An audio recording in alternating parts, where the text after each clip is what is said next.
बिस्मिल्लाहिर्रहमानिर्रहीम। अस्सलाम वालेकुम। क्या हाल है स्टूडेंट्स? उम्मीद करता हूँ कि आप खैर आफियत से होंगे।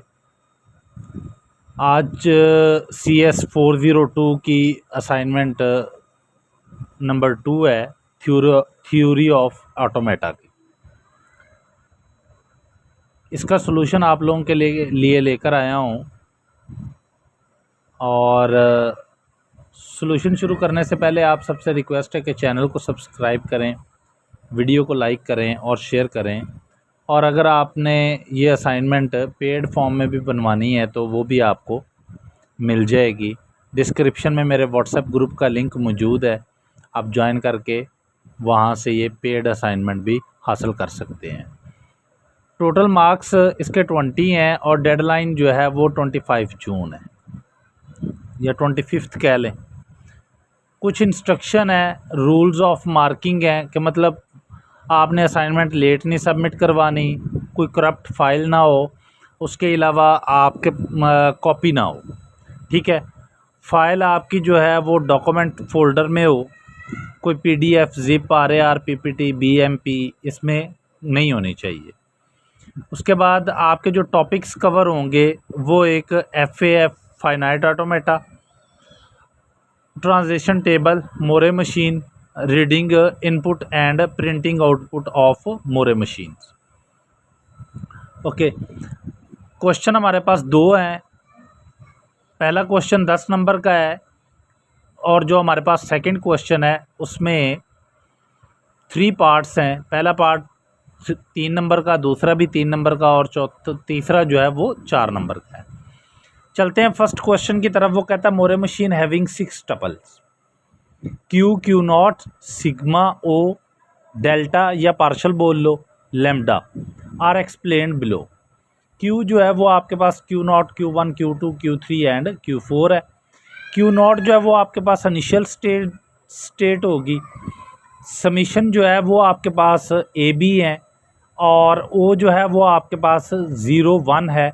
Where output 0 for A and 1 for B। ये पॉइंट याद रखना है आपने। पार्शल जो है वो Q multiply summation is equal to Q आएगा। एक हमें टेबल गिवन है, ये सारी चीज़ें हमें उसने गिवन दी हुई हैं। अब हमने इससे अपनी एक मशीन बनानी है जिसको नाम दिया गया मोरे मशीन। हमने वो मशीन इससे क्रिएट करनी है। तो चलते हैं ज़रा, हम देखते हैं कि इसकी मोरे मशीन कैसे बनानी है। इसके लिए मैं कोई सॉफ्टवेयर नहीं यूज़ कर रहा, सिंपल एक पेंट है। ये मैंने ओपन किया है, अगर ओपन हो जाए तो जी। तो हमारे पास सबसे पहले इनिशियल स्टेज जो है वो हमारे पास Q नॉट है, तो मैं यहाँ पर एक Q नॉट बना लेता हूँ। अच्छा, मुझे ना एक स्टूडेंट ने पूछा था कि सर ये ग्राफ आप कैसे बनाते हैं। तो ये देखें, ये सर्कल है, इसके ऊपर मैंने क्लिक किया तो ये मेरे पास एक सर्कल बन गया। अब इस सर्कल को मैंने नाम देना है, तो यहाँ पे A पे क्लिक करूँगा। ठीक है, तो यहाँ पे क्लिक किया तो ये मेरे पास सर्कल में लिखने के लिए आ गया। इसको मैंने नाम दिया Q नॉट का। ठीक हो गया। ओके, अब करना क्या है जी, अब हमने इसको एक और सर्कल बनाना है। ज़रा देखें इस असाइनमेंट को, ये देखें Q नॉट से Q2 पे जा रहा है और Q1 पे जा रहा है। एक सर्कल बनेगा Q1 का और एक बनेगा Q2 का। ठीक हो गया। तो यहाँ पर मैं एक सर्कल बना लेता हूँ फॉर Q1 और यहाँ पर एक सर्कल बना लेता हूँ Q2 के लिए। ठीक हो गया। अब इन सर्कल को मैं नाम दे देता हूँ। इसको मैं नाम देता हूँ Q1 और इसको मैं नाम देता हूँ Q2। ठीक हो गया जी। ओके, अब होता क्या है, होता ये है कि यहाँ से हमारे पास एक इनपुट आती है जो कि ये आपके पास ब्रश यूज़ करें इसके आगे इसको एरो बनाने के लिए। ठीक हो गया। एक एरो इस साइड पे बना लें। ज़रा मैं आपको समझाता हूँ इसको ना डिटेल में कि ये मैंने कैसे बनाया, क्यों बनाया। एक एरो इस साइड पे ले आए। अब ज़रा हम अपने वो जो टेबल हमें गिवन था उसकी तरफ चलते हैं। ये देखें, अगर तो हमारे पास इनपुट ए आती है तो हम किस साइड पे जाएंगे, Q2 की तरफ जाएंगे। ये देखें, ये हमें उसने टेबल में गिवन दिया हुआ था। अगर तो A इनपुट है और Q2 की तरफ जाना है, और अगर B इनपुट है तो Q1 की तरफ जाना है। तो ज़रा हम इनपुट के नाम भी लिख लेते हैं।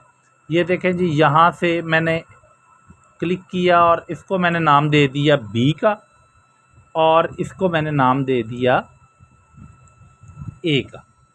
ठीक हो गया जी, ओके। अब हमने एक स्टेप का जो मोरे मशीन है वो यहाँ तक बना ली है।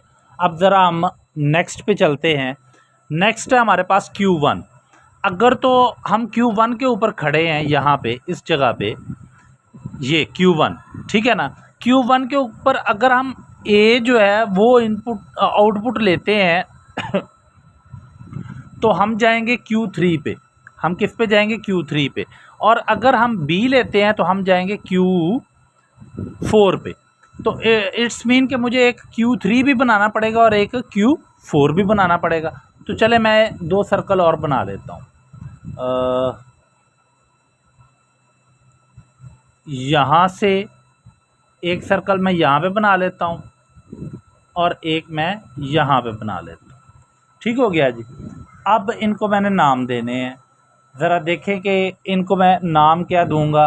ये ब्रश मैंने पकड़ा और यहाँ से ये आपने अच्छे सी डायग्राम बना लेनी है, बनेगी पेंट में ही, कोई सॉफ्टवेयर टूल यूज़ करने की ज़रूरत नहीं है, क्योंकि आपकी डायग्राम जो है ना वो नॉर्मल भी होगी लेकिन करेक्ट होनी चाहिए। ठीक है ना, वो खूबसूरती नहीं देखते, वो करेक्शन देखते हैं। एग्ज़ाम में पेपर जब चेक किए जाते हैं ना तो मटेरियल देखा जाता है, ना कि उसकी खूबसूरती को वो कितना खूबसूरत है। अगर आपका मटेरियल एक्यूरेट है तो गुड है, नहीं एक्यूरेट तो नॉट गुड। ठीक है ना। अब हम चलते हैं ज़रा अपने टेबल की तरफ। तो ये हमारा टेबल है। इसमें अगर हम Q1 के ऊपर A इनपुट देंगे तो हम Q3 पे आ जाते हैं, और B देंगे तो Q4 पे आ जाते हैं। तो मैं यहाँ पर इसको A इनपुट देता हूँ, यहाँ पे A देता हूँ तो मैं Q3 पे, और अगर मैं B देता हूँ इनपुट इसको, जैसे कि यहाँ पर ये B है, तो मैं Q4 पे आ जाऊँगा। इनके मैं नाम भी लिख लेता हूँ। इसको मैं कह देता हूँ Q3 और इसको मैं कह देता हूँ Q4। ठीक हो गया, ओके जी।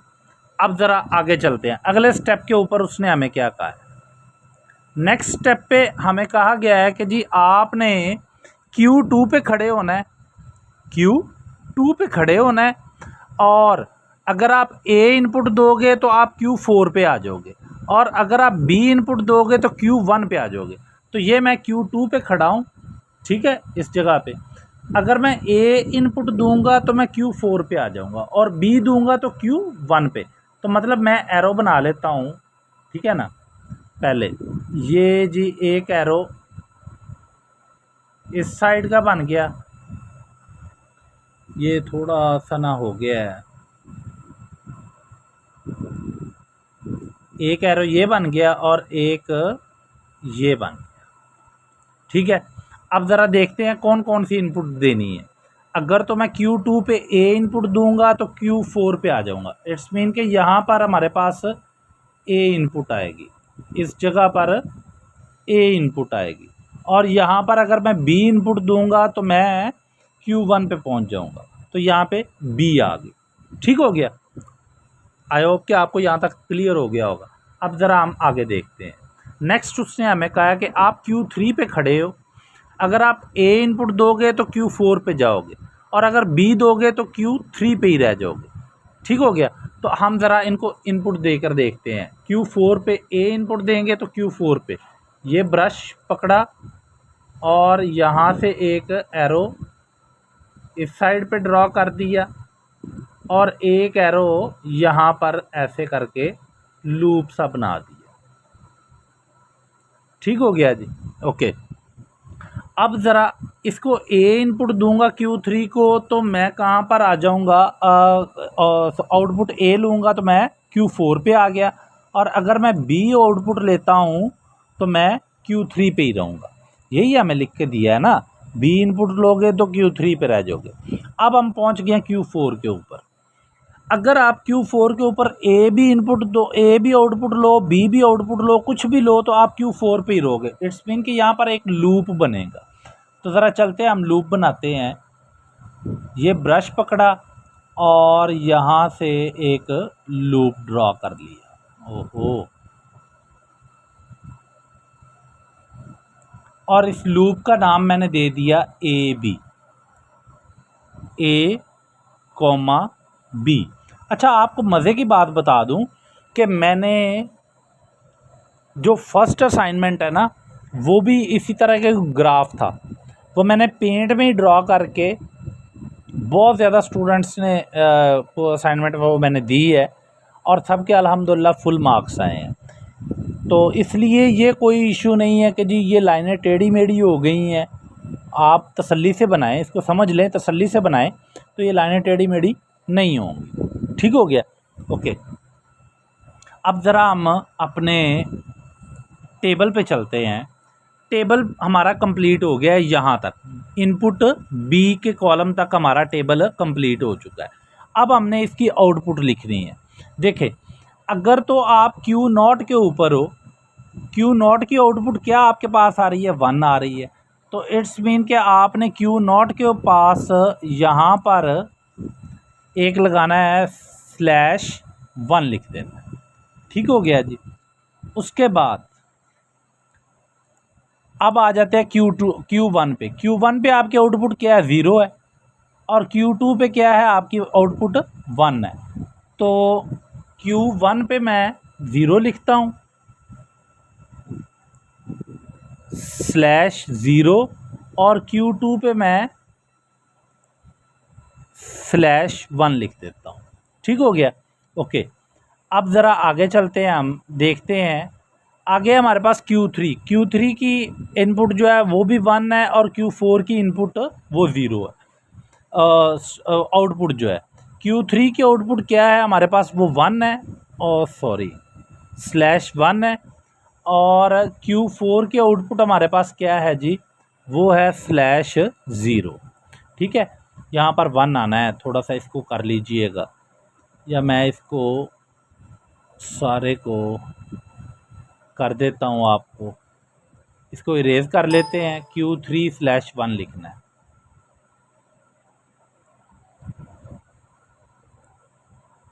ओके, यहाँ पर Q3/1, यही है मेरे ख्याल से हमारा टेबल।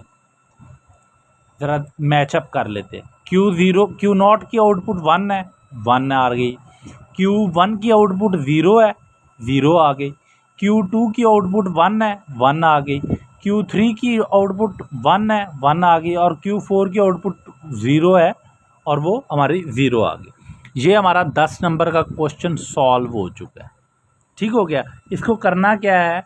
इसको आपने यहाँ से सिलेक्ट करना है रेक्टेंगल, और यहाँ से आपने इसको उठाना है और इसको Ctrl+X, और ये मैंने असाइनमेंट एक बनाई हुई है, उसमें मैं इसको पेस्ट कर देता हूँ। यहाँ पे एक सेकेंड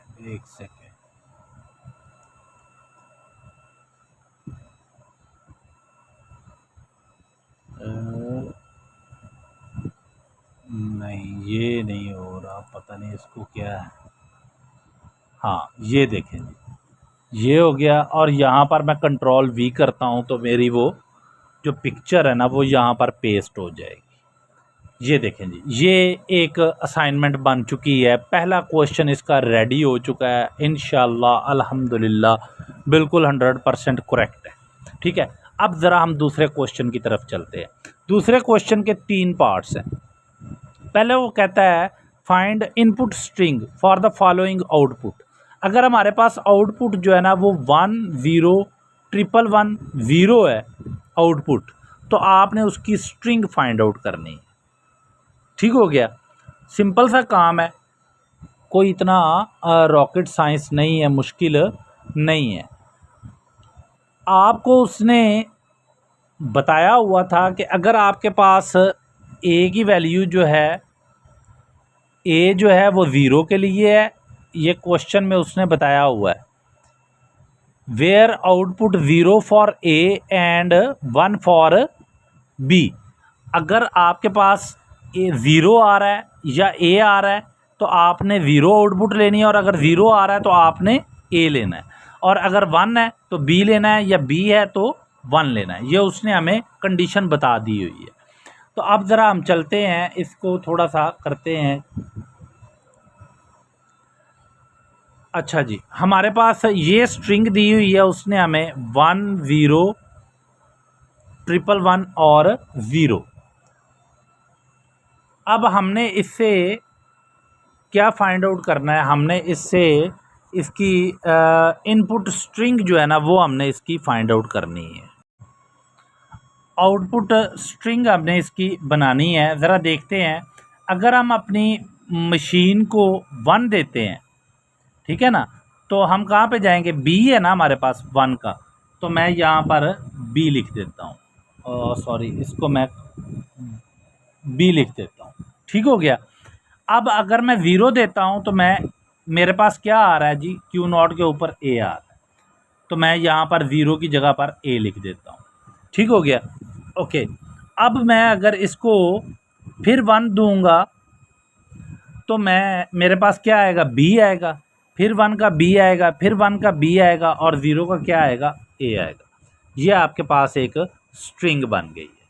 अब आपको उसने कहा है find output string of the following input. अब उसने हमें नंबर्स दे दिए हैं और वो कह रहा है इसकी आउटपुट हमें बताओ कि वो क्या आएगी। ठीक है, तो वो भी सिंपल सी है, कैसे होगी। ए की इनपुट क्या है, हमारे पास 0 है, बी की क्या है, 1 है, फिर ए आ रहा है 0, फिर बी आ रहा है 1 1, ठीक है, और फिर हमारे पास ए आ रहा है 0, बी आ रहा है 1 1। ये मैंने नीचे सॉल्व भी किया हुआ है।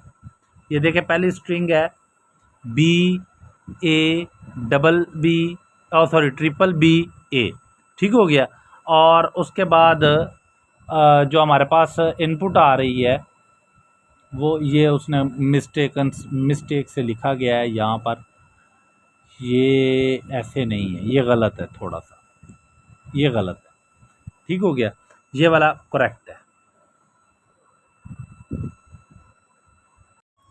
अच्छा, इस पे ना थोड़ी सी मेरे से ही मिस्टेक हो गई है, जो कि मैं अभी क्लियर कर देता हूँ, आपको समझा देता हूँ, ज़्यादा परेशान नहीं होना। अच्छा, ये देखें, ये है मेरे पास, इसको मैं उठा लेता हूँ, इसको कॉपी कर लेता हूँ ऊपर जाके इस मशीन के पास, कंट्रोल V। ठीक है ना। अब हमें उसने इनपुट स्ट्रिंग दी हुई है और वो कह रहा है कि आउटपुट क्या आएगी। देखिए, अगर आपके इनिशियल स्टेज क्या है, 0 है ना, क्यू नॉट है, 1 है, ठीक है ना, आप इस जगह पर खड़े हुए हो। अगर आप इसको ए पास करते हो तो आप किस स्टेज पे आ जाते हो, इस स्टेज पे आ जाते हो। इसकी आउटपुट क्या है, 1 है, तो वो हमने 1 लिख दी। ठीक हो गया। इसी तरह ही अगर आप इस स्टेज पे खड़े होकर इसको 0 पास करते हो तो आप किस स्टेज पे, सॉरी बी पास करते हो तो आप इस स्टेज पे आ जाओगे। इसकी आउटपुट क्या है, Q1 की, वो हमारे पास 0 है। ठीक हो गया। इसी तरह ही फिर हमारे पास ए आ रहा है। अब Q1 के ऊपर आप खड़े होकर अगर ए पास करते हो तो आप Q3 पे आ जाओगे, जिसके हमारे पास आउटपुट क्या है, 1 है। अब Q3 के ऊपर आपने 2 दफ़ा बी पास करना है। जब आप बी पास करोगे 2 दफ़ा तो आपके पास दोनों दफ़ा ही 1 1 आएगा ना, क्योंकि वो तो लूप बन रहा है। तो यहाँ पर 1 1 आ गया। अब आपने क्या किया कि Q3 के ऊपर खड़े होकर ए पास किया। जब आपने ए पास किया तो आप Q4 पे आ गए, जिसकी आउटपुट क्या है, आपके पास 0 है। ठीक है, वो लिख दी। फिर आपने Q4 के ऊपर खड़े होकर ए पास करो या बी पास करो, वो लूप बनाएगा। वो क्या बनाएगा, लूप बनाएगा। तो आपके पास दोनों टाइम ही आंसर जो है वो 0 0 आएगा। तो ये हमारे पास स्ट्रिंग बन गई पार्ट बी की। अब पार्ट सी है, वो कहता है mention the state that are involved in to generate the output for input ये वाली इनपुट जो है इसको जनरेट करने में हमारे पास कौन कौन सी स्टेजेस जो हैं वो इन्वॉल्व हुई हैं। तो हमारे पास सारी स्टेजेस ही इन्वॉल्व हुई हैं। ये देखें ना, मैंने पहले भी समझाया, Q0 के ऊपर खड़े होके A पास किया तो आप Q2 के ऊपर आ गए जिसकी आउटपुट वैल्यू 1 है, ये भी Q2 शामिल हो गई। फिर B पास किया तो Q1 पे आ गए, फिर आपने B पे इस Q1 पे खड़े होकर A पास किया तो आप Q3 पे आ गए, Q3 पे खड़े होकर B पास किया 2 दफ़ा तो आप फिर Q3 पे ही रहे, और Q3 पे जब आपने A पास किया तो Q4 पे आ गए, और Q4 के ऊपर आपने दोनों दफ़ा B पास किया, 0 0 ही आउटपुट आई और आप Q4 के ऊपर ही रहे। तो इट्स मीन कि हमारी सारी स्टेजेस जो हैं वो इसमें इंक्लूड हुई हैं। तो वो क्या होंगी, Q0, Q1, Q2, Q3, Q4 states are involved into generate the output for input this। ठीक हो गया, ओके। ये था जी आपका क्वेश्चन। आई होप के आपको ये असाइनमेंट समझ आई होगी। अगर कोई इशू हो तो डिस्क्रिप्शन में मेरे व्हाट्सएप ग्रुप का लिंक मौजूद है, आप पूछ सकते हैं। और अगर आपको ये असाइनमेंट पेड फॉर्म में चाहिए तो भी वो आपको इजीली अवेलेबल होगी। डिस्क्रिप्शन में व्हाट्सएप ग्रुप का लिंक है। और जाते हुए चैनल सब्सक्राइब लाजमी कीजिएगा। मिलते हैं बहुत जल्द नेक्स्ट वीडियो के साथ। तब तक के लिए अपना भी ख्याल रखें, घर वालों का भी रखें और मुझे दुआओं में याद रखें। अल्लाह हाफ़िज़।